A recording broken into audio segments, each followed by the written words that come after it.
It's time for Rick's Picks. Boom. There he is. Wow. Look at that shirt.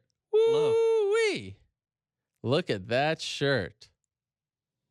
That is something. Where'd you get It fits like a glove. Well, I mean, we'll talk. We could talk about that. I think PT threw you under the bus a little bit. He What? He wrote exactly what you told him on the sizing. What'd I say? In the card. What'd I say? I said what? Don't worry. Don't worry. Oh my God. It's logged. Wow. It's logged. What I said, he showed me the shirt or the kid. What do you got? A Liverpool shirt there? Yeah, retro. Oh, he got me one It's too. beautiful. He got me one too. One sec. Now see the. No, he has his cans off. Got me one too. PT, what a mensch this guy. I don't know what club that is. Do you? I think this is Everton. No.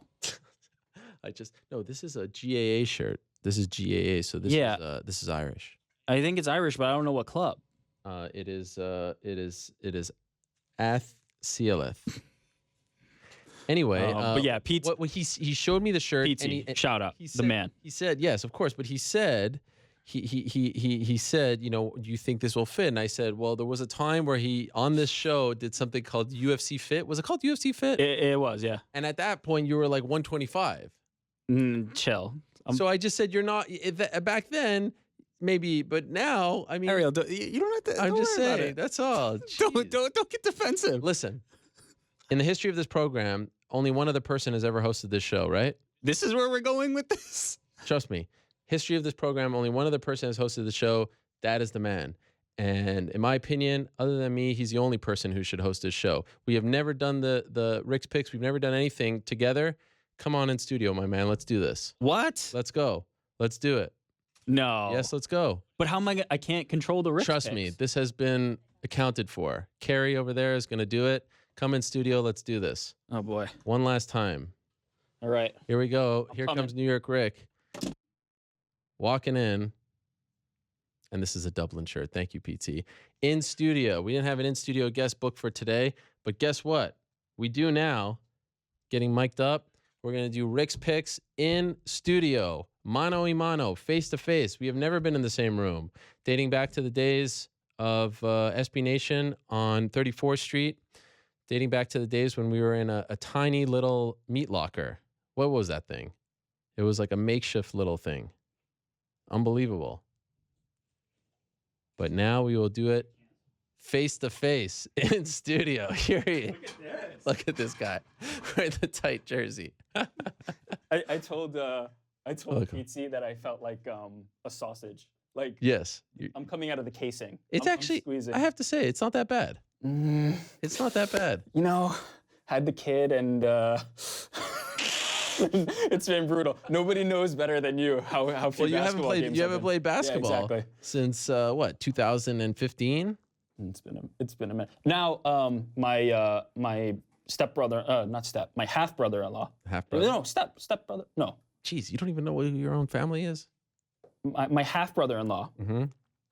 is in the back there. Again, he came last week. He's in the back there Yes. again. Holly's half brother. Yes. You want to give him a shout out, or you just Shout wanna... out to Ryan. Shout out Okay. to Ryan. We've been playing on the weekends. I'm trying to get back into it. Okay. But not in our Slow league and games. steady. Well, we have a championship on Tuesday. Maybe Are you I'll playing? show up. Would be nice this We'll week see. of all weeks. We'll see. What's it like being in here? Because when you hosted, it wasn't here. It was the It was the Oval. other studio. The only other time I've allowed this- someone else to sit in the chair. This feels good. I can see why you like the in Yeah. studio. I see like why you There's a different why you bumped and it up. plus, this table was designed very nicely by the folks at Vox because it has a nice little opening here. It's much better than the old studio where, look at this, I'm looking at you on the screen. It's just kind of surreal. Look at that. I know you're very fond of this table. I'm very fond. Yes, I'd like to take it if I could, but alas, it won't fit in my car. It's nice, right? No pictures of me? No pictures of you. Last time somebody complained they got it up. Yeah, that's right. Habib. Look at that guy.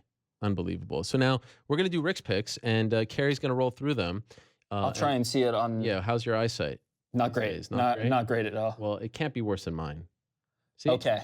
What do you think? Oh, boy. So once you see these things, are you going to be able? Yeah, but I can't read the text. Should Joe just move the? Can Joe come back and bring the monitor a little No. closer? We're fine. Sure? Yeah. Ricardo Lamas with the two legends. You mentioned BJ Penn, Matt Hughes at the event. Here comes Joe. He's gonna bring it closer. Can we pull that? Oh, I don't know if we can pull it off. Do we have maybe a cane or a wheelchair for me as well? No. So just summarize. Yeah. You know. Ricardo Lamas posting to Instagram a picture with two legends of the sport, Matt Hughes and BJ Penn. Fantastic to see them both at the event over the weekend. Yes, and very cool that I think he did this after his fight, which he lost. Yeah, he did. So that just shows how much showing the wounds of war.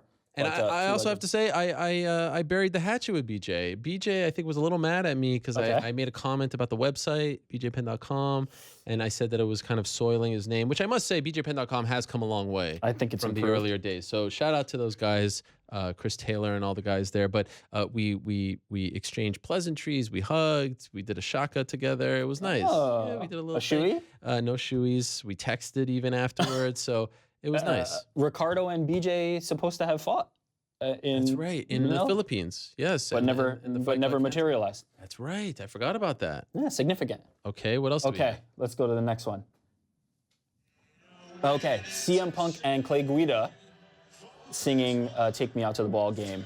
We're A actually tradition. listening to it right now. You Tradi- don't have a I don't headset have- on. I don't have a What's headset. going on? Look, One over there. This all a happened. tradition for the Chicago Cubs. That's all right. I'll go That's through fine. it. You know what was said. I know what they're singing. A tradition for the Chicago Cubs. Unfortunately, both those guys on the losing end of the equation. Yeah. But a great moment here for two Chicago fighters. Well, what was most notable about this is that this happened like 4 hours after Punk's court case. That's right. He went straight there. He went from beating WWE to being at Wrigley Field and doing "Take Me Out to the Ball Game." I mean, that is unbelievable.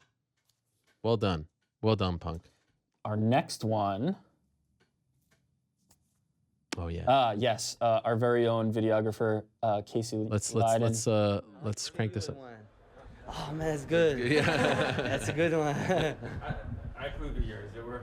No, yours is pretty good. You gotta learn some French and you'll be a killer. Thank Yes, you guys. Mirsad Bektik. Getting some love from Mirsad Bektik for the mustache bros. It is a sweet mustache. It's a great mustache. Big win over Ricardo Lamas as well. Now, I'm guessing this was on a tripod, right? or was- the camera? Yeah. Yeah. Why? Could have maybe flip it around to Casey. Let's see No. the mustache. Let's Well, Casey's the cameraman. He would have to flip it Yeah. around to himself. look, Casey. That's It all actually that it's good that he was still rolling because that actually happened at the end of the scrum, and I It was may have after. mentioned yeah, so he was still rolling. But Casey's not that kind of guy. He's not a camera hog like some others. who are we talking about? No, not you. I'm just saying like he's the cameraman. He's not gonna turn around on himself. I thought it was a nice clip though. It's good that you shouted him out. Okay. Our next one. Oh yes, Tai Tuivasa, Coming Out to My Heart Will Go On. yes. Walkout song from this guy. Well, if you know the colorful Ty Tuivasa, you wouldn't put this past him. Look at him saying. He's a character. He is quite a character. I mean, just wait till this thing crescendos. He's going to go off. As for the fighter, though, Jimmy, pretty darn good. One of a so kind, far. Ty Tuivasa. 9-0 in MMA, 9 What a great first-round walkout. knockouts, including I love two this guy. This guy UFC cracks me up. Cyril Asker in Perth. And Rashad Coulter. You think he gets Look nervous at before this fights? flying knee. What am I No. seeing anyway? I can't imagine. I love him even his- sweating. His explanation as to why he picked this song. He said, "It's a hit. Yeah. That's it." One of the very early Rick's picks when we started doing the clips again was him singing Vanessa Carlton. Really? With Mark Hunt. With yes. with Tyson Pedro. Tyson Pedro was there. Junior Tafa, for Glory Kickboxer. All the guys from the Australian. That's right. I remember. House. Were they in an apartment? I think they maybe rent a house. Or, Yeah. but all of them were there. But now tell us how you really feel about Ty. What do you mean? When you Oh. you have a good take. I must admit I don't agree with the take, but you have a take. Love Ty. Yes. Ty's fantastic, great fighter. In fact, this is why I feel this way. I feel Tai Tuivasa is such a fantastic fighter. He's becoming known only for shoeys, and it's starting to. I feel like it's starting to wear out its welcome. I'm hoping that he's not going to have to do 50 shoeys before. This is a bad take. No, This is how people think of him. They associate him with the shoe. Yes. So isn't that good? Isn't it good to be associated with anything in this day and age? Everyone looks the same. Everyone does the same thing. to a point. But this is fun. It's fun, not for him. You don't think it's fun for him? The guy walked into the media room and he's like, Ariel, take off your shoe. I'm about to do what? And if not, piss in that damn thing. You don't think? Come on. I think it's working. I think it's great. After the 50th, after you walk down the street, Does that and you're look like a Jaleel guy? White, and Does all that you look get like is a guy Urkel? that cares about this? Come on. Look, if he loves it, if he wants to keep doing it, I'm all for it. I feel bad. I want his fighting to overshadow the shoeys. So what you're saying is you're worried that he's going to get typecast. This is a shoey guy. I'm worried that all he is the jokester. shoey guy. I hope that doesn't become the thing. Has this I mean, he first exposed us to the shoey in February. Yeah. In Perth. It hasn't been that long. No, I don't think we're at shoey burnout as evidenced by how much attention shoeys are getting. I think we could approach it. I think Already? there is 4 a months left? diminishing Okay. return for it. But I feel like he's the kind of guy who's going to reinvent himself. I mean, witness the fact that he doesn't Also- come out to the same song. Yeah. It's always a fun, different song, right?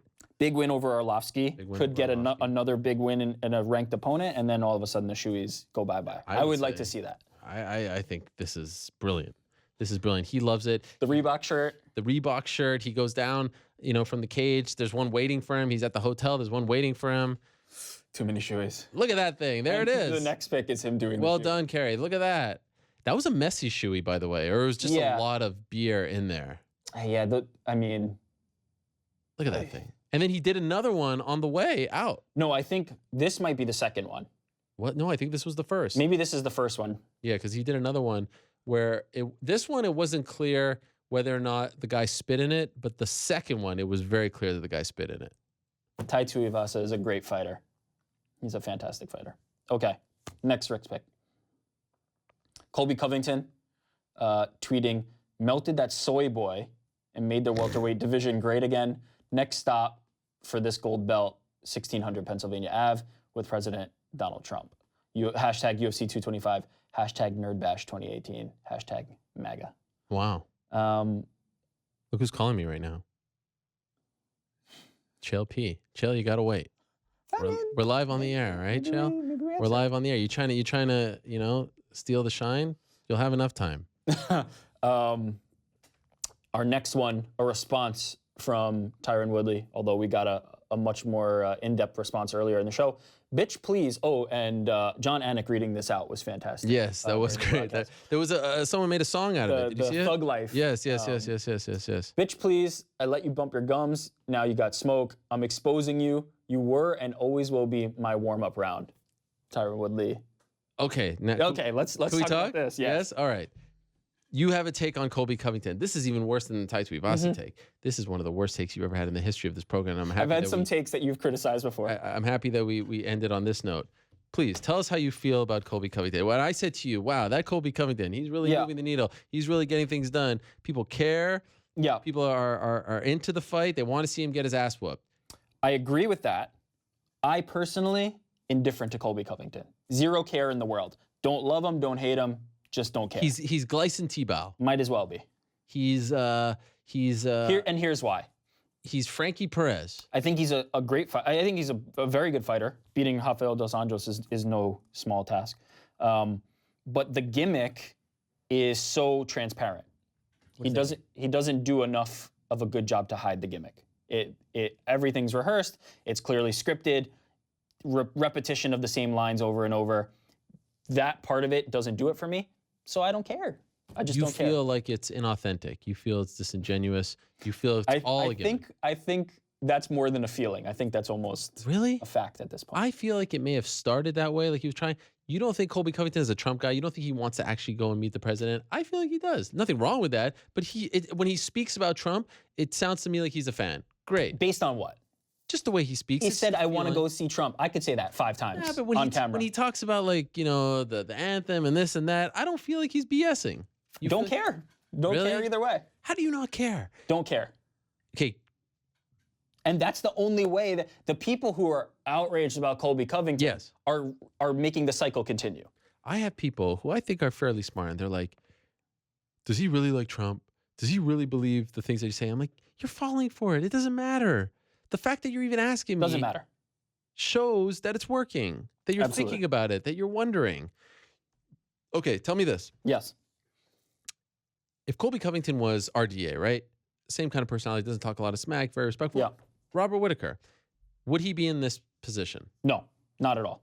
So how is it not working? Okay. Let me say likely not, or likely not as fast. It took RDA a while to break into that title conversation at lightweight, and then he continued that momentum on. Probably wouldn't even gone in the RDA fight. I think Covington wasn't look, Covington just beat RDA. So there's no doubt that there was a point where he could have climbed the ranks and been in this title picture. Do I think it would have happened as fast? Do I think there'd be as much heat with him in the champion and sell as many pay-per-views? I don't. So my indifference is not because I don't think it's effective. I think it's very effective. I think there's lots of people who are upset about it. Okay, now Don't you care. hear Tyron Woodley talk that way. That I care about. But so that's part of the story. Because Tyron Woodley doesn't talk like that regularly. Exactly. Okay, but that's half the story. Don't care about the other half. That's so weird. It's I almost- would, if it's almost Tyron like you're Woodley, are you mad at Colby? no. It's almost like he bothers you to the point where you feel, that's the thing that I keep seeing. I keep seeing people being so quick to say they don't like Colby, or it's not working, or they don't get it, or it's manufactured, or it's tired. Are any of those things false? I honestly Would you argue with any of those? think that's false. It's not manufactured. It's not tired. I don't think it's tired. I was sitting at the ceremonial weigh-ins, and let's be honest, ceremonial weigh-ins, you know, you want to know my theory? You want to know my honest theory about this whole weigh-in thing? I think Dana White, with the new era coming up, I think he wants the weigh-ins to mean something. I think that this is what this is all about, Yep. honestly. I think he's making a mistake. I'd love to know who he talked to. We spoke to 10 people face-to-face, all these other people. I have not met one person, but that's neither here nor there. All I do know is, if that is his intention, he's right, because the ceremonial weigh-ins mean nothing. Yeah. And you know, for the TV partner, Fox, ESPN, There's a broadcast product there. it's a thing to sell, Yeah. right? So I sit there, and who are the people going to these weigh-ins? The Fans, hardcores. Yeah, the hardcores, though, right? They know what happened already. So it's maybe just people who want to see, you know, these guys step on a scale. It's just a fun thing to do, and it's free. I was there on Friday. RDA and Covington got bigger pops than Whitaker and Romero, easy. Got bigger pops than Punk and Jackson, easy. Got bigger pop. Though that fight got the biggest pop of them all, the duo. Yeah. Cheers for RDA, former champion who was never cheered for like that, and boos for Colby. And then at the open workouts on Wednesday, the same thing. How could you be like? Well, how because could you say it's tired? at the end of the day, no. Again, You said it's tired. I think it's working. I think it's effective. I think there are plenty of people who will give it attention. It's just not your cup of tea. The end result is Yeah. important, though. And- CM Punk is getting a lot of attention. Was that fight worth was that juice worth the squeeze? But look at Colby, he keeps winning. I think Colby's great. Don't care for the antics. All right, look. Just not my thing. All right, fair enough. But, Indifferent. But we have to. He doesn't get me outraged, but I also I'm not laughing along with it either. You can't say that it's like, oh, this is fun, this is different, nerd tears. Like, it's kind of fun. It's- as long as he doesn't cross the line, as long as he Can't cross doesn't the line. get racist We've been close. or homophobic or anything of that nature. Yes.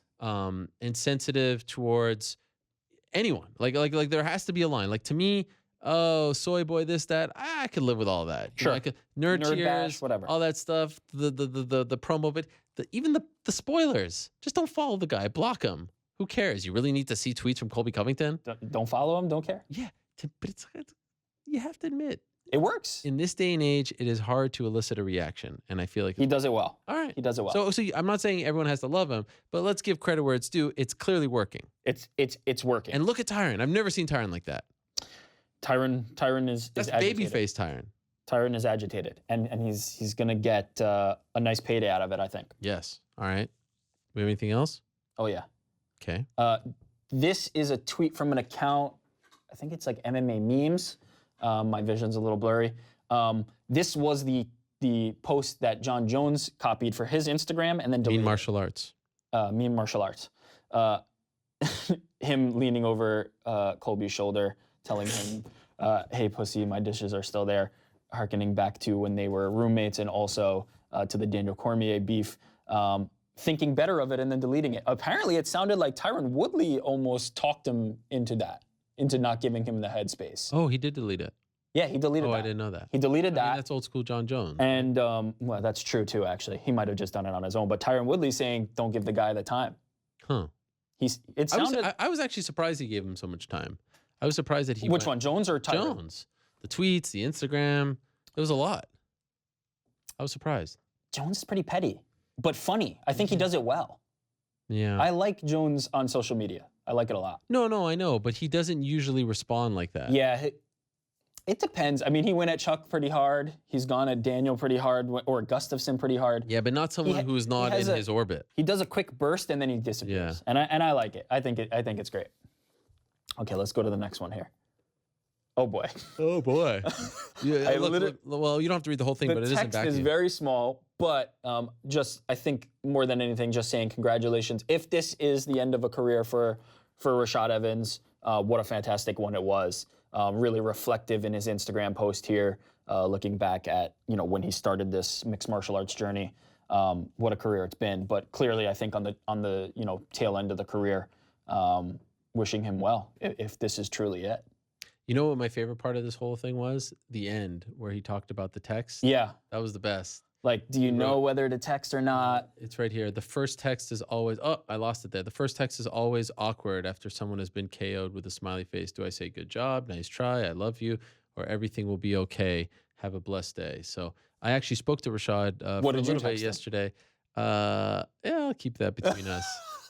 However, he did not retire when I asked him. Interesting. He said, he's going to take some time and things like that. And maybe one could surmise that he is leaning in that direction, but I asked him flat out and he did not. So. I think he's a very interesting case because you don't typically hear people talking this much about retirement and still continuing to fight. Mm-hmm. Usually they're talking about retirement, then they have that fight and realize, oh, I was thinking so much about retirement, I'm kind of done. He's been skirting that line for a very long time, which I find interesting. But we'll see. I think it's time, but again, that's for him to decide rather than us. But what a career! It's hard to see him get knocked out. What a career! Yeah, that's. By the way, props to Anthony Smith. I mean, that guy's a beast, and he's a very impressive. Very good weight class for Anthony Smith. Yeah, I think he's found a home there, and I think he's gonna be a nice injection for that division. Also, shout out to Ryan Loco who took that photo, who Rashad Evans rightfully tagged. Yes. Give people photo credit. That is a mensch. Okay, next one here. Evans, not Loco. Just kidding. What else we got? Ronda Rousey becomes the first female UFC Hall of Famer. Yes, this was interesting. Timing interesting, for sure. Well, timing on the broadcast. Yeah. Yes, of all the spots, right before Holly. But clearly deserved. Maybe too soon. Too soon. Look, I love the Hall of Fame. Okay. I'm a big fan of the Hall of Fame. I love one of the main people behind the Hall of Fame. Yes. He knows who he is, and he's a big fan and supporter of this program. What is the Hall of Fame now? What are we doing with this Hall of Fame? Is it just who can sell us the most tickets, or are we trying to turn this into a thing where it's deserved? Part of the Hall of Fame experience, part of the charm of any Hall of Fame, and this Hall of Fame certainly has its issues. Yeah. It has its issues because, it's a UFC, it's like a ring, it's like when the Knicks retired jerseys, right? An individual team. So it's not a true Hall of Fame, and this is a private company, and they're allowed to honor whomever they want, whenever they want. It's their prerogative. I don't have a problem with anyone who's actually in that Hall of Fame, even Stephen Bonner, Charles Mass Lewis. It's all very well deserved. They were all very important figures, and Ronda is a Hall of Famer. Absolutely. But I believe there should be a bit of separation. I believe there should be a little bit of a separation, and I feel like distance makes the heart grow fonder. This feels to me like she is just getting over everything. She is happy. She is content. She is finally opening up about what happened against Holly Holm and Amanda Nunes. This doesn't feel like the right time to do it. Could you imagine how she is right now? So she started really talking about this when she came back to WWE, like the WrestleMania timeframe, like March, April. What about next year? Think about how much more, comfortable and content and at ease and comfortable with the whole MMA story in her life she will be. And I feel like it's a little soon. It's a little rushed, and the motives behind it make me feel a little bit weird. So to you, the time is more important to build the nostalgia and make it feel bigger? Yes. Because in a traditional Hall of Fame, and correct me if I'm wrong, like I think you'll know a little more about this than me, the time is so that you can have a more clear picture, an analysis of the people or the moments that are getting in, right? So that you're not immediately being a prisoner of the moment. There's time to remove you from it so you can have a better analysis. In this case, I don't feel like that's as in play as much or as necessary as much. I agree with you that I think any moment or person or thing that's been inducted so far has belonged. So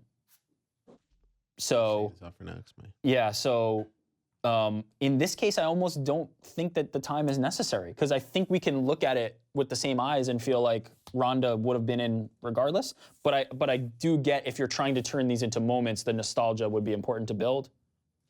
There's so many other people who could go in Yeah. now, right? There's so many other people. I just don't feel like she's at ease with MMA. I don't feel. Maybe I'm wrong, and I'll be happy to be wrong. Don't get me wrong; she deserves to be in. Sure. I thought Brock Lesnar should be in. You know, and of course he fought longer than her, and long ago he debuted. So I don't know. It just felt a little forced. And then maybe I know this is gonna come across as me sort of nitpicking, but the video montage. Did you see it? I didn't actually. Oh, really? I didn't. Oh, see you it. didn't. Okay. It was just a little much. It was, like we didn't cure cancer here. You know what I mean? It was nice. It's all very well deserved, but it was just like she made us think differently about this and this. And it's like, yeah, guys, come on. You know, it's like, no, you didn't think it was like I didn't see it. I didn't see it. I mean, it was so long. It was just like, oh, geez, guys, come on. So I don't know. But I mean, inarguably, a Hall of Famer. Maybe the timing could have waited, and definitely the timing in terms of when in the broadcast. But inarguably belongs there. It's weird because Holly beat her. So like, is it insulting to Holly to do it, or was it insulting to Ronda? That's Why? what I can't really. Yeah. Well, why? Why then? Just any other time. Do it after like the Tai Tuivasa. Any other time. Yeah. Any other time. Of all the fights. Okay, let's go to the next one. Speaking of all the fights, this one a rematch. Demetrius Johnson versus Henry Cejudo 2 booked for UFC 227. Great fight. Love that. Rematch. Henry's very excited, says he's going to figure him out. Yeah. I do think that Henry got the first fight too early in his career, so I'm curious now, how I would he's agree able with to that. figure this out. Interesting position for the division with Pettis now beating Benavidez. Yeah, that's true. Another potential challenger for Demetrius now. But I'll also say the best part about this is that it's the same night as TJ versus Cody. Imagine TJ wins, DJ wins. Yeah. Now it feels like the stars are really aligned. You really have to do it at that point. Okay, let's go to the next one. Do what you were doing before, guys. If you can put it, when you put it here, put it there too. So there you go. Okay, this one. Looking back at you. Alex Nicholson, the huge knee at PFL. Let me see that one more time. Did you watch PFL? I did. Actually, that was pretty good. Great knee. Yeah, I mean, it was a good card. It would have been nice if the Sean Jordan fight hadn't fallen off, but the graphics were way nicer. Yeah, well, it was a much cleaner broadcast. Graphics were way nicer. And it seemed like I didn't hate the standings. No, I thought I'd hate it, but I didn't hate it. It creates good drama. I think it was. I think it was good. We'll see how that kind of plays out over the course of the season. This is just the one card, but it led to some great moments like that knee. It also made me think, man, if you just let the fighters have 2 sponsors on their quote unquote uniforms, all the difference in the world. Yeah. All the difference in the world, and it's not even close. I would even argue that those shorts and stuff like those are nicer than the UFC Reebok ones. I'm sorry, Reebok. I give you enough love over the last few months. The kits are just, they're just bad. Sponsor should be part of this equation. Yes. Okay, next one. Derek Krantz here from LFA 42.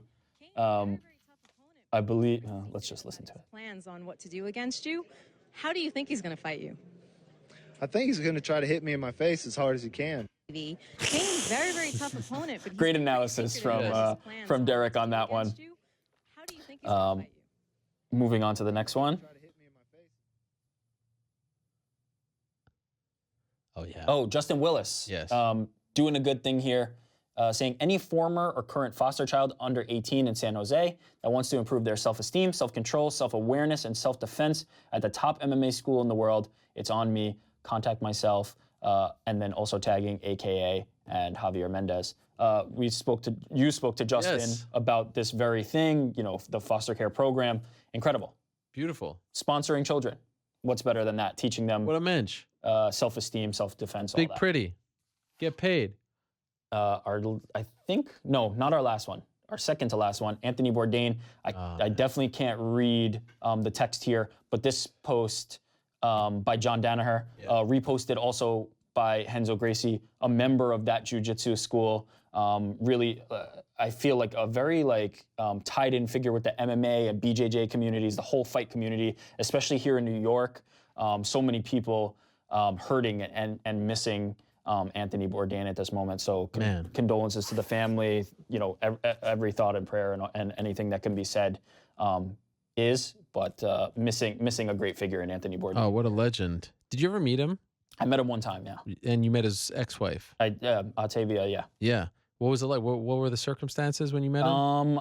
I was with Jesse Katz from Roots of Fight. Yeah. I met him. Wait, were you with Chuck Mindenhall too when you met him? I would maybe not. Weirdly enough, Chuck Mindenhall on After the Beat a couple of weeks ago was talking about having dinner with Jesse Katz, and I think Michael Bisping came, but Anthony Bourdain was there. He just casually. Those are the circumstances that it would happen. Yeah, just so tied to the community. Yeah, big. Everybody's heart kind of hurting at this time. Crazy way to wake up. Yeah. Friday, I woke up to that news. Also, Kate Spade earlier in the week, both taking their own lives. But I was a huge fan of just his, I'm not a big foodie per se, but I was a big fan of his interview style. Fantastic. Simple questions, simple approach. Don't overthink it.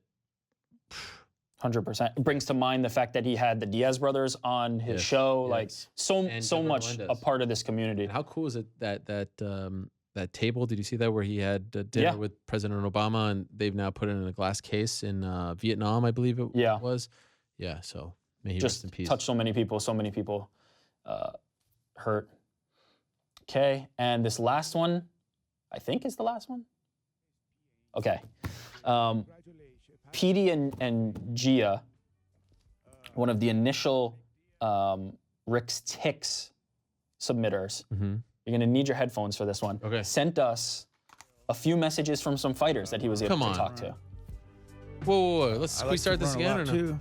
I do triathlons. No, they'd have to cycle through every marathons, get my bicycle on, my swim on.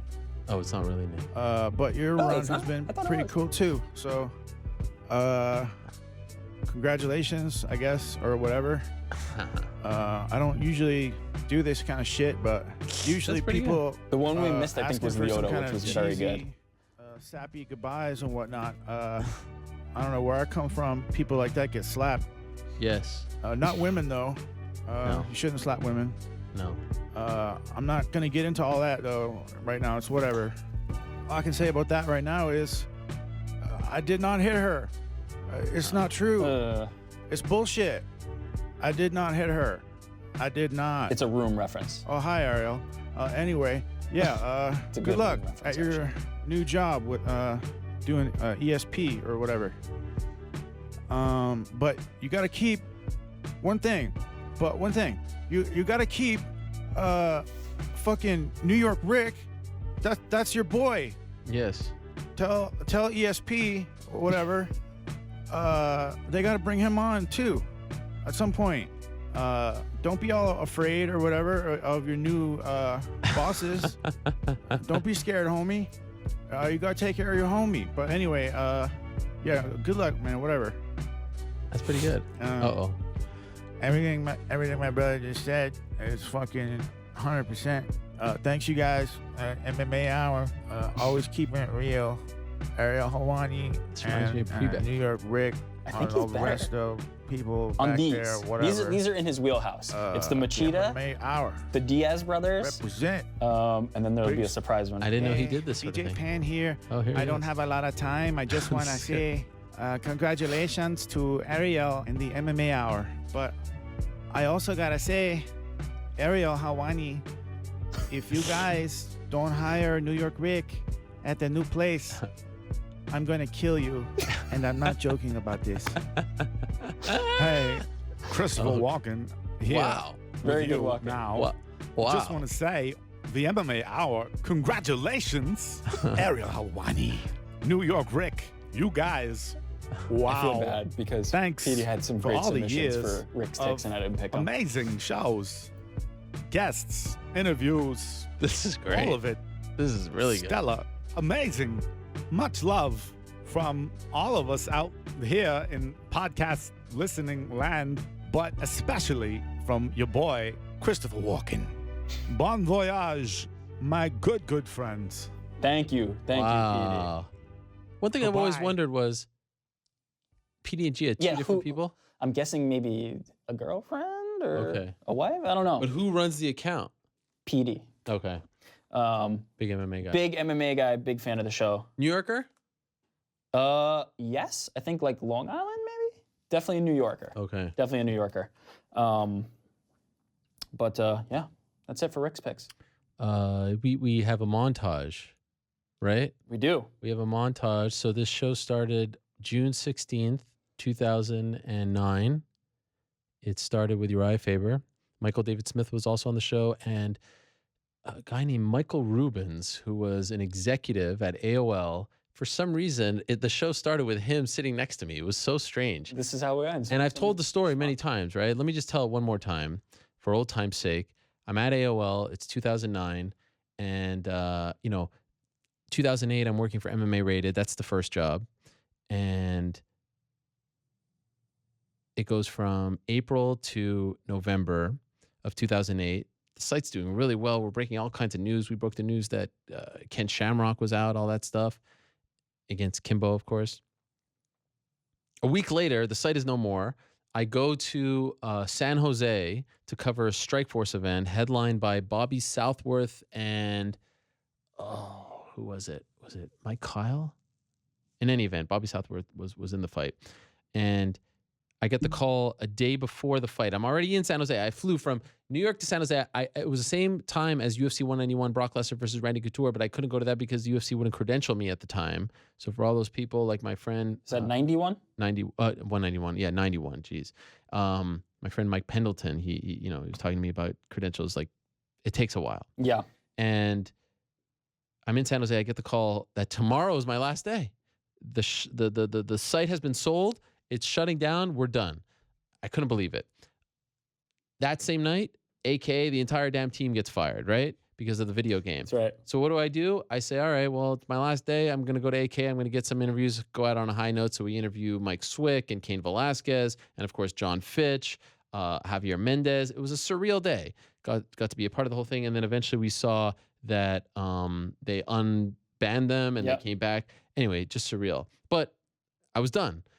Took me a few months, worked on Primetime, right? UFC Primetime, the BJ Penn GSP one. Got a job in March with Versus.com, which was a bit of a weird job. It's just like working for the website. It's just like, what is Versus.com? But it was great. I'll be forever indebted to those people, Scarborough, who got me the opportunity. But it was when Michael David Smith reached out to me to work for Fan House. And Brian Tucker, who was here, hired me. And I remember taking whatever they offered. I just wanted to get in. One of the first things I did was an interview with Kung Lee, another interview with Gina Carano, and we were off and running. And I remember walking by the AOL offices, and I remember seeing this podcast room, and I was like, whoa, this is incredible. This is a room, and there's a camera, and there's a microphone, and it's like we could do a show here. We could do an actual show, like the Howard Stern show. And the initial plan was 15 minutes. 15 minutes they wanted to give me. 15 freaking minutes. We settled on an hour, and it was called Fight House Radio for 3 episodes. And then eventually we found out that Fight House as a name was taken by a gym here in New York, so we changed it to the MMA Hour. And one of the episodes early on, I remember we were going to the Cyborg Gina Carano press conference at MSG, and we did this episode. It was right after UFC 100. We did this episode. We were done, and I had to rush to go to MSG, and I unplugged my computer, and I unplugged the wrong computer, and the entire show was lost. It was the computer that had recorded the show. It wasn't live. So I just did this whole show. I remember Kevin Blackistone was on. I'm sure Brian will remember this. Blackistone? Yeah, because he ripped on MMA. I don't know why I had him on, but he worked for Fan House. And I pulled it, and I lost the whole show. I was so upset. I mean, that's how this thing started. It was taped. The camera was crappy. And then, of course, we evolved. We went to a new studio. Then the site was sold. Remember, the site was sold in 2011. and Jim Bankoff was on the show. It was kind of like the NWO taking over. And then we had that one episode, the worst episode ever, with John Jones in studio. John Jones in studio in that control room. And then we had to take a little bit of a break. That's when you came on board, built the studio, 34th Street. So let's look at the montage here, because now you'll have a bit of an appreciation. Here's the beginning that I'm talking about, the AOL days. Let's see it right over here. Yeah, there it is. That's episode number 1. You see I'm wearing the same shirt. Same shirt. That's Michael Rubens. That's the executive. That's Josh Audie sitting right next to me. That's the room. Look at that. Unbelievable. Same shirt, little younger, 3 less kids in my life. Did you intentionally wear this shirt today for that? Yes, absolutely. Here's the birthday king himself, Alistair Overeem. See, and then we evolved to that. There was nothing on my desk. Look at that freshly shaven head. A little too short. Overeem looks exactly the same. This was the worst episode ever. This is not John Jones, but we did it. It was WWF Livewire. We did it in this control room. It was a horrible day. I thought the show was dead. I was heartbroken after this show. I thought the show was dead. And then we evolved to this. This was the first look, right? There's Rhonda, our old friend. You remember building this studio? I do. I carried a 3-foot piece of plexiglass to put in the booth to make it soundproof. Unbelievable. It was just like in the corner of this office. In the winter, it was freezing, right? We had some good memories there. Yes. There's our friend, the Winnebago man, Bjorn, who, by the way, I was talking to a former employee of his in Chicago, and he told me that he had never seen Bjorn so mad when we had Eddie call in. You remember when he was on and Eddie called in? Yes. He said Bjorn freaked out about that. And then we evolved to this look. Do you remember how tight it was in there? Oh, it was ridiculous. The fighters could barely even look at this. Although Rampage maximized the space for sure. Yeah, look at that. I mean, look at that thing. Look how tiny it was. There was another set in the back of it. You see that? This is so long ago that Gangnam Style was a thing. Yes. There's Michelle Beadle, my soon-to-be colleague. How about that? I kind of like this look, by the way. The newsroom look. You liked it. I was okay with it as well. I didn't hate that. I feel like they didn't like it, but I was okay with it. This interview, by the way, is featured in the Conor McGregor documentary. Yeah, this is when I said, "Oh, look at you, Mr. Superstar, oozing confidence." He said, "Did you not notice that the first time, Ariel?" Because he was late. He was tardy. I was very upset that day. I was like, "This guy's 1-0." We did that look for a long time, and I do feel like it felt tight because of the. So you liked when we opened it up? I liked when we opened it up. Really? Because a lot of people didn't like it. I liked the completely open, the glass, the best, to be honest. Sure, it was a nice look. Here was cool because we saw your Benson Henderson thing over there, right? That's right. where you used to sit back in the old studio. Yeah. And so I thought that was nice. And then we came back here. Then we moved to this studio. Yes, we moved here. So we brought back the old look for a second. This is the Nate Diaz special. It did feel a little tighter, right? When you had the walls. There's just nothing. It's all the wood in the back. You can't see any break in the fold. And here's today. That was a big moment. Look at this guy. Yeah. Just a few days removed from his fight. Look at the camera angles. I mean, look at that evolution, right? Unbelievable. Incredible. And there we go. Look at that! Oh, well done. That was a good take right there, Austin. We just evolved from GSP to it's an upgrade, I'd say. Yeah, but it is amazing when you think about it. I really thought that show in the control room, I thought the show was dead. And that was 2011.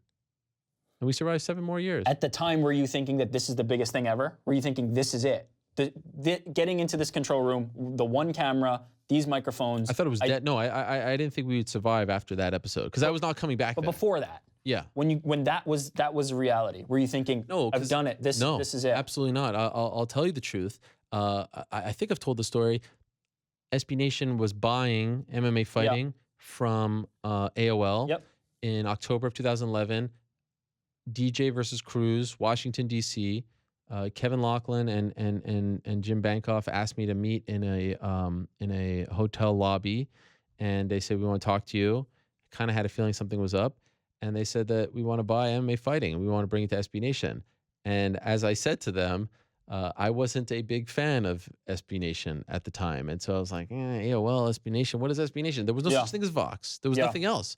And so they basically made a deal with me. They're like, you stay loyal to us, we will stay loyal to you. Like, if you don't hightail in a month, we're going to be in this together and stay loyal. And I would argue, and I brought up this point on Saturday to Esther and Casey, I would argue that in the past 10 years or so, no independent media outlet has supported mixed martial arts more than this company. Absolutely. And in particular, those two people. I would argue that no one has consistently, every trip we wanted to do, every show we wanted to do, the upgrade of the studio, MMA Beat, whatever we wanted, special edition, going on the road, hiring more people. It's the most robust team in the sport. I would argue that no outlet has supported this sport and covered this sport better than this company for this amount of time consistently. Yes, there's a bunch other, but and independently with no help. In fact, you can argue that we've done it, despite being independent, some roadblocks along the way. So they really kept their word. And so when the show was over from the AOL, I was like, I don't know if you guys really realize what it takes to do this show. It's not like brain surgery, but it's still a live broadcast. Like, you have to have the right player, you have to have all that stuff. And we did that show, and I was like, oh, this is done. And then they said, no, we're going to figure it out. They found you. You found us. I'd read the email. No, but I just read it. Let's not do that for the 100th time. Maybe we skip that. And you made it happen. We were dark for like 3 months or so, I think. It was December or like late November even. No, we were past that. That was December. You started in January. Yeah, no, I'm when I first reached out, the show wasn't live at that time. Right. It was in that period, and then come late January, February is when it started back up, and that's when I joined it. Yeah. And then once we got in there, I mean, of course it was tight, but I just wanted to show that work. The worst part was when we would have technical difficulties, like when it didn't like the show didn't air. I remember Joe Rogan being on once and there were technical difficulties. I remember Benson Henderson making the announcement that he was signing with Bellator and the thing stopped airing. Ever since we moved to this studio, it has been phenomenal. It has been incredible. But I remember back then, and I will say that I mean, it has been a revolving door of people who have worked on this show. It really has. I mean, and they would never tell me. They would just bring in people. Oh, this is the new guy. Made an appearance in the back today. Original, one of the original audio tapes. It has been a revolving door. I mean, I could spend 30 minutes going through all the names. Sure. But the group in the back, whoever's left at this point today, by far the best. Austin, Joe, Miles, Carrie, Paige, Alex, who isn't here, 1,000%. Danny, who's a part of the show in the back. I wish I could clone those people, honestly. It's not even a question. By far the best group, and look how the show is. It rolls better than it ever has. So a lot of people ask you about what's next. Do you want to tell us what's next? This will be my last show. This will be my last time doing the MMA Hour. What's next is still up in the air, still to be determined. But this will be my last show with MMA Fighting and the MMA Hour.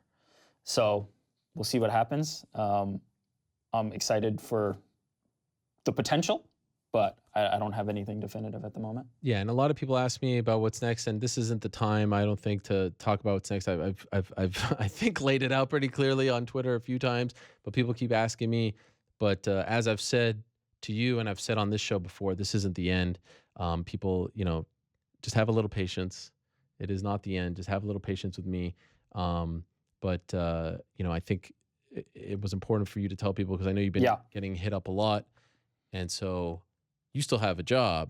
I'm sure. Oh yeah. Your employer, John Beer, even texted me during this. He's probably thrilled to have you now 5 days a week. A lot of people don't know that I don't work for MMA Fighting. Yes. Full time. Right. I have a full-time job. I come in for the show.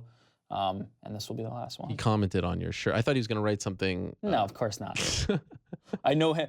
The moment you said he texted you, I already knew what he said. You knew he was going to make fun of your shirt? 100%. So for now, it's back to that. That's right. It will live on. New York Rick will live on. I'm not going anywhere. We'll get your bad takes on Twitter. Sorry, by the way. Wait a minute. Fitting. Just recently, you told me my takes were pretty good on Twitter. You had one stretch where it was just phenomenal. I think it was a fight card. I think I'm one of the pound for pound best. I'd argue. I mean, of course, your Cavs are headed back to the lottery very soon. I'm sorry about that. I'm sure you're at peace because you saw this coming. The timing of the injury announcement, I didn't hate it as much as other people. I did think it was interesting when they were showing on NBA TV, like zoom in on his hand from Game 2. I'm like, how did you guys know though? Like, why were you zooming in on his hand and no one reported on this? I feel like LeBron's team leaks things. But so they say shoot this now, but you could only release it after. You know, shoot that, and then there'll be a time where that becomes valuable. Huh. All right. Wow, that's where we went. The Cavs. I feel like you're that's gonna just shove the I feel like shove that's the a perfect place to there. go. Cavs picking ahead of the Knicks, 8th pick. That's you have the right, 9th pick. We'll obviously get something good, and you guys will be left with the dregs. Oh, absolutely. It's going to be Jordan Hill. I actually like Jordan Hill. Come on. So he was good. We got Jordan Hill after Steph Curry and before DeMar DeRozan. Kidding me? Anyway, we don't have enough time to talk about all of that. We can do all the show. Maybe we'll do an NBA show one day. We never know. Anything else you want to say before you say goodbye I want to say thank you to Pizzi, the man, for this. Thank you for the show for so many years. We're not going to reread the email, but it all happened with one email. Yes. Timing, I think, was one of the best things in my favor. Couldn't have worked out better. Lord knows I've gotten a lot of emails like that. I needed I can only imagine I've gotten so many. Yes. I can only imagine how many you've got, but it worked out, and I've done almost 7 years. 7 years in December, so we're almost there. Incredible. What a run. It was a good run, and you were the people's champ. They always pulled for you. The people, for whatever reason, were very loyal towards you. So I think, they are owed a thank you as well, because they always had your back with the MMA beat, getting you on there, right? They always had your back. The questions, the checking in on me, everybody over the last couple of weeks, just wondering what's ahead. It just means the world to me, and I said it on Twitter. You'll see me soon, but I'm so thankful for the audience that I've had over the years. That one time I hosted, my Twitter's never blown up like that before. I owe it all to you, and I owe it all to the fans. I owe a big debt to Brian Tucker and all the other people at MMA Fighting. It's been an incredible run on the MMA Hour. Do you think you'll get a haircut now? Now that it's over? No, of course not. What about shaving? Maybe we could work on that. That might happen sooner rather than later, but the hair, it's here for now. Wow. Okay. Look, there's going to be a time where I lose it. For now, I still got it. Looks like you got a pretty good hairline there. I don't think you're losing it anytime soon. Look at that. All right. Now you can say goodbye. It's goodbye, everybody. Man. Thank you very much. It's been real. This show is not the same without Eric, but I'm saying goodbye without you. You can't stick around for the goodbye. No, this is me. It started with me. It ends with me. See you later, Eric. As he leaves my show, I mean, you could at least take the chair, for goodness sake. This guy, unbelievable. I have to look at the back of your chair. Come back one more time. Oh yes, that was fun. Great to have him in studio. What a nice little get together that was. And by the way, we didn't do our question of the day, so let me just get to that very quickly before we bid adieu, because I think it is important for consistency's sake. Question of the day. Oh, I tweeted a lot today. Maybe New York Rick knows the answer to this. Where's the dang question of the day? Oh, here it is. 23,000 votes. Robert Whittaker. I asked, who do you think won Saturday night's main event? 47% for Robert Whittaker, 29% for Yoel Romero, 24% said draw. So how about that? Look at that. Robert Whittaker. Much love. 22,972. All right, my friends, the time has come. Like I said, I have been dreading this for quite some time. And like I said on Saturday, I hate goodbyes. I like see you laters.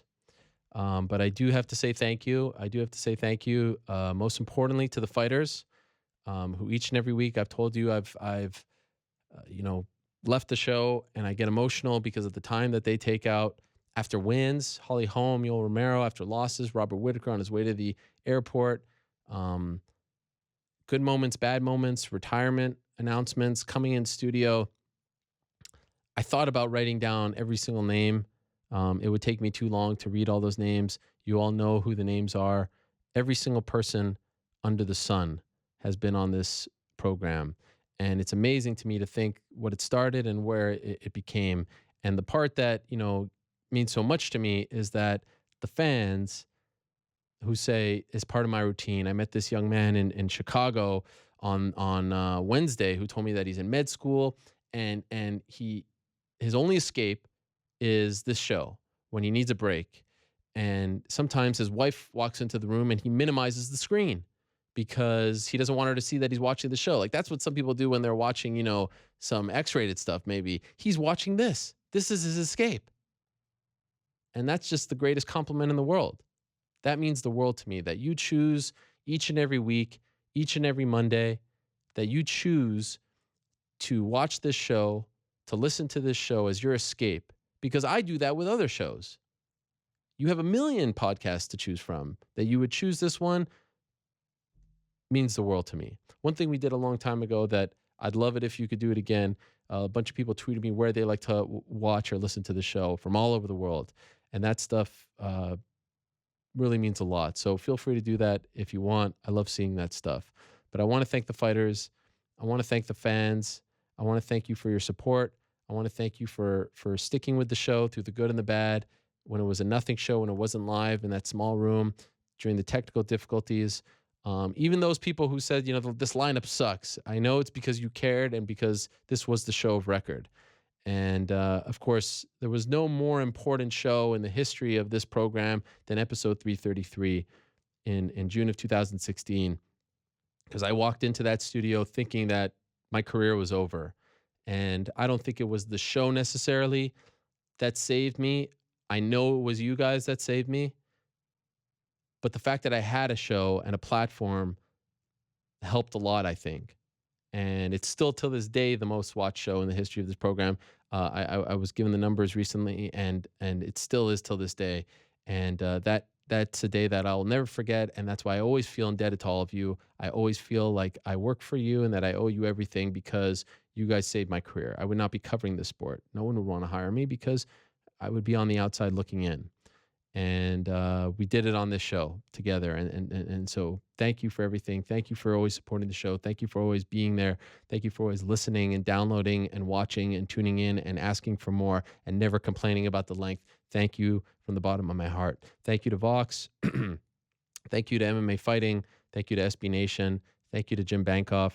Thank you to Kevin Laughlin. Thank you to Brian Tucker. Thank you to Elena Bergeron. Thank you to the leaders of this company who allowed the show to continue for all this time, who always gave us support, who built us this new studio, who rebranded the show. This doesn't happen in other sports, and this kind of thing is very special. So thank you so much to the leaders of this company who gave us the opportunity to do this. This is all I want to do, is interview people, and it was a dream getting to do this show for 9 years. Thank you very much to my friends, my colleagues, former and present at MMA Fighting. You know who you are. Those individuals, you may not know this, but they are very important to the show, not only for their appearances on the program, but also the articles help promote the show, help get the word out about the show. It's very important.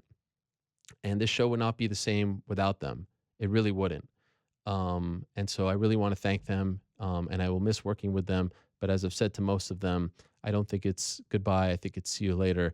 And I also want to give a special shout out to Esther and Casey, because I've been working with them in addition to Brian Tucker, but on the scene at the events for a very long time, dating back to UFC 104 in 2009. And it has been an incredible run working with them. And I don't think that I was able to do the work that I wanted to do without them. They're incredibly talented, and they just, the work that they put out with so little resources in terms of, no big elaborate equipment, lighting, audio. It's just two people. And very often it's just me and Casey, like the Punk interview on Wednesday. It's just me and him. Other people would make this whole grandiose thing, and he never needed that. So it's been an honor and a pleasure to work with them as well. I have to thank the crew once again for all the work behind the scenes, and specifically New York Rick. I don't think this show lasts without him. One of the most loyal people I've ever met, one of the best friends that I have. And I really appreciate everything that he has done for this show.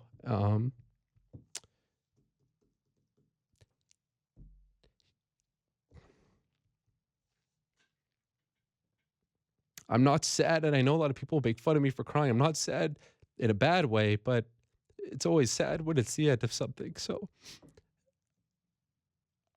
I'm very much looking forward to the future. It's my dream, but I will miss some of these people.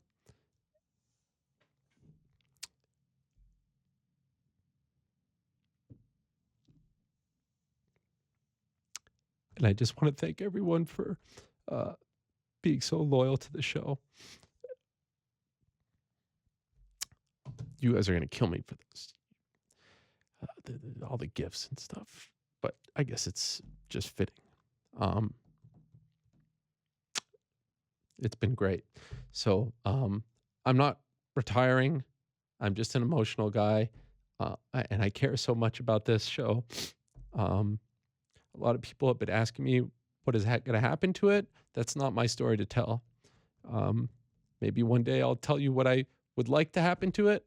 But that's not my story to tell right now. For now, this is my last time sitting in this chair, and it's been the time of my life, and I've loved it. And I just want to thank you all for giving me your Mondays and inviting me into your life, your car, your phone, your computer, whatever the case may be. It's just been unbelievable. I'm still covering the sport. I will have a show on Mondays. It's all going to be good. But this is the end of something that really meant a lot to me and really changed my life. So thank you once again to everyone who helped make it happen. Austin, you can hit my music, my man, for one last time. I remember sitting in that chair with Josh, the guy who was sitting next to me in that first episode. He played me two songs. The first one that you hear at the beginning of this show, and the second was this one. And I said, let's just do the first one for the beginning. Let's do the second for the outro. And there we were. And thank you to Lenny Hart for allowing us to use her call of my name. Thank you to my family as well. I started the show when I was just a husband, and now I have 3 kids, and I couldn't be happier. I couldn't be luckier. And to go home to them every week is the greatest gift. And of course, thank you to my parents, and thank you to my mom, who never missed an episode and who would show my dad all the highlights later on Monday evening, and to my brothers and sisters as well. I love them all very much, and it's been a great run. And now we'll go off and do other things. Thank you to all who tuned in.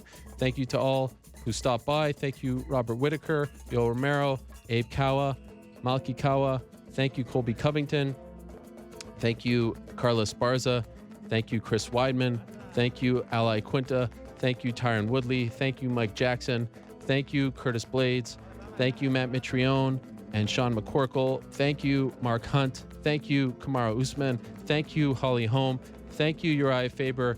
Thank you, Dominic Cruz as well. And one more time, thank you to all of you. It has been an amazing run, and I can't wait for what's next. Back very soon, same time, different place. Until then, I say peace. I'm out of here.